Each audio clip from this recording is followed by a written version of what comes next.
Hello everyone, कैसे हो आप सब। आई होप कि आप सब बहुत अच्छे होंगे। तो वेलकम है आप सभी का अगेंस्ट द स्काई सुप्रीम के एक और नए एपिसोड में। अगर आपने इसका पिछला एपिसोड नहीं देखा है तो सबसे पहले वो जाके देख लीजिए। साथ ही इस चैनल पर आपको इसके नॉवेल्स भी देखने को मिल जाएंगे, तो नॉवेल्स को भी एक बार चेकआउट जरूर कर लेना, जिससे कि आपको आगे के एपिसोड में होने वाली चीजों का पता पहले ही चल जाए। बस इतना ही कहना था। अब आज की वीडियो को स्टार्ट करते हैं। तो नेक्स्ट एपिसोड की स्टार्टिंग में हम मिस बिंग को देखते हैं, जो की टाइम एंड स्पेस पगोडा में होती है। अब जैसे मिस बिंग अपनी आँख खोलती है तो वो पूछने लगती है कि आखिर मैं कहाँ पर हूँ। तभी वहाँ पर कल्टीवेशन करती हुई रेक्सियो कहने लगती है कि मास्टर आप जाग गई। जिसके बाद रेक्सियो मिस बिंग को संभालती है। उस जगह को अच्छे से देखने के बाद मिस बिंग समझ जाती है कि वो टाइम एंड स्पेस पगोडा में। ये सब देखकर वो रेक्सियो से पूछने लगती है कि आखिर मैं यहाँ पर कैसे आई। जिस पर रेक्सियो ने बताती है कि ये ब्रदर डैनियल है जिन्होंने कि आपको यहाँ पर भेजा, और उन्होंने जाने से पहले मुझे आपको ये सब बताने के लिए कहा कि आप यहाँ पर आराम से प्रैक्टिस करिए और वो कुछ टाइम के लिए मेरिटोरियस लाइनेज की देखरेख करेंगे। जिसके बाद तभी रेक्सियो वहाँ से जाते हुए कहने लगती है कि डायमंड स्पेस पगोडा के हर एक फ्लोर में सिर्फ एक ही बंदा प्रैक्टिस कर सकता है, इसीलिए मुझे प्रैक्टिस करने के लिए 107 फ्लोर में जाना होगा। तो आप यहाँ पर प्रैक्टिस करिए, अब मैं जाती हूँ। उसकी बातों को सुनकर मिस बिंग कहती है कि ठीक है, तो तुम जा सकती हो।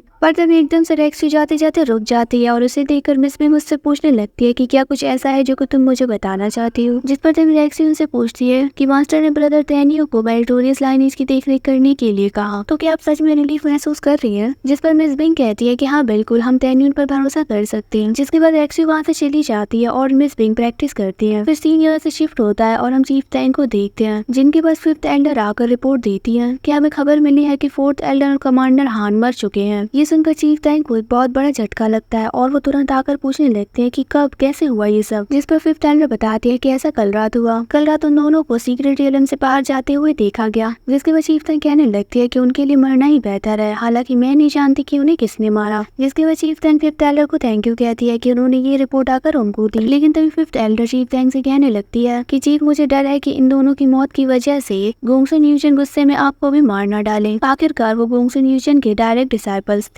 अब उसकी बातों को सुनने के बाद चीफ टैंक उनसे कहती है कि तुम चिंता बिल्कुल भी मत करो, मेरा ध्यान इस पर भी है। जिसके बाद तभी एकदम से हमें गोंगसुन यूजन की ही आवाज सुनाई देती है, जहाँ पर वो चिल्लाते हुए चीफ टैंक को अपने पास बुलाते हैं। जिसके बाद उनकी आवाज को सुनकर चीफ टैंक कहने लगती है कि इस बुढ़े आदमी से तो कुछ भी नहीं छुपता। फिर अगले सीन में हम इन दोनों को गोंगसुन यूजन के पास ही देखते हैं, जहाँ पर वो इन दोनों को ऑर्डर देता है कि फोर्थ एल्डर और एल्डर हान के मर्डरर को जल्द से जल्द ढूंढ कर लाओ, वरना तुम चीफ नहीं रहोगी। ये सुनकर तभी चीफ टैंक कहने लगती है कि जैसा आप कहें।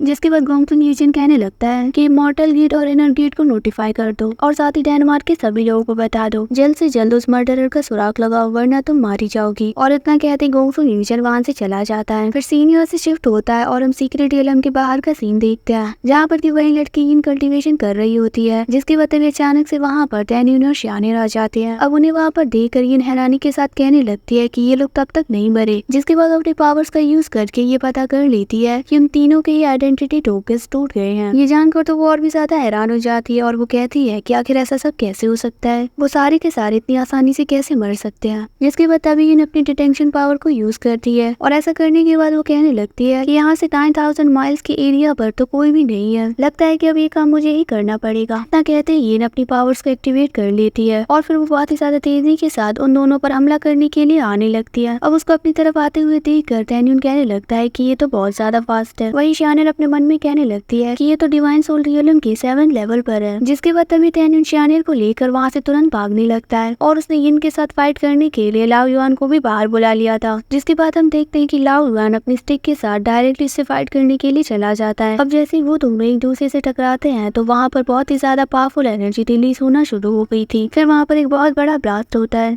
जिससे कि वो शिप वहाँ पर तबाह हो जाती है और उसका एक टुकड़ा डायरेक्टली श्यानेर की तरफ बढ़ता है। जिसके बाद हमें दिखाया जाता है कि लाओ युआन ने यिन को बहुत ही बुरी तरीके से इंजर्ड कर दिया था। अब यिन अपने आप को संभाल नहीं पाती और वो सीधा नीचे जमीन की तरफ गिरने लगती है। वहीं लाओ युआन भी उसका पीछा करता है। इधर दूसरी तरफ हमें डैनियल और श्यानेर को दिखाया जाता है, जहाँ पर कि डैनियल ने श्यानेर को बचा लिया था। और ये देखकर तभी श्यानेर डैनियल के लिए परेशान होते हुए कहने लगती है कि ब्रदर डैन, कहीं आप सीरियसली इंजर्ड तो नहीं हो गए। इतना कहते ही श्यानेर डैनियल के लिए रोने भी लगती है। ये देखकर तभी डैनियल उससे कहता है कि आखिर तुम क्यों रो रहे हो जेंटलमैन, ये तो बस एक छोटी सी स्किन इंजरी है, इसीलिए इसके बारे में घबराने की कोई जरूरत नहीं। और इतना कहते ही तैन्यून उन पीसेस को बाहर निकाल देता है, पर इसके बावजूद शियाने रोना बंद नहीं करती और वो तैन्यून से पूछती है कि ब्रदर तैन, सच में आप ठीक तो है ना, आप सच में ज्यादा इंजर्ड तो नहीं हो गए। जिस पर तैन्यून कहता है कि हाँ बिल्कुल, तुम मेरी चिंता मत करो, अभी चलो उस लड़की के पास चलते हैं जिसने की हमें हर्ट करने की कोशिश की। जिसके बाद हम लुओ युआन को देखते हैं जो कि यिन के करीब आकर उससे कहने लगता है कि तुम अपनी ऐसी स्ट्रेंथ के साथ मेरा मुकाबला करने के लिए आई थी, बस मास्टर तुम्हें जिंदा रखना चाहते थे, वरना मैं मेरी एक स्टिक के साथ तुम्हें फिजिकली और मेंटली खत्म कर देता। जिसके बाद तभी वहाँ पर तैन्यून और शानिर भी आ जाते हैं और जहाँ पर तैन्यून आकर उससे कहने लगता है कि लाओ युआन, किसी को भी अपने आप को ढूंढने मत देना। इतना सुनते ही लाओ युआन तुरंत तैन्यून के बैग में चला जाता है। जिसके बाद तभी तैन्यून यिन का मास्क उतारता है और उसे देखकर वो एकदम से हैरान हो जाता है। वही शानिर भी उसे देखते ही रह जाती है और फिर से सीन के साथ हमारा आज का ये एपिसोड यहीं पर एंड हो जाता है। होप करती हूँ कि आपको आज का एपिसोड भी अच्छा लगा होगा, साथ ही मेरी एक्सप्लेनेशन भी। अगर हाँ तो वीडियो को लाइक, और अगर चैनल पर पहली बार आए हैं तो सब्सक्राइब भी जरूर से करते जाना। साथ ही नॉवेल्स को भी एक बार जरूर से देख लेना, जिससे कि आपको नेक्स्ट एपिसोड में क्या होने वाला है उसके बारे में पता चल सके। हाँ तो अपना बहुत सा ख्याल रखिए और अब हम मिलेंगे एक और नई वीडियो में।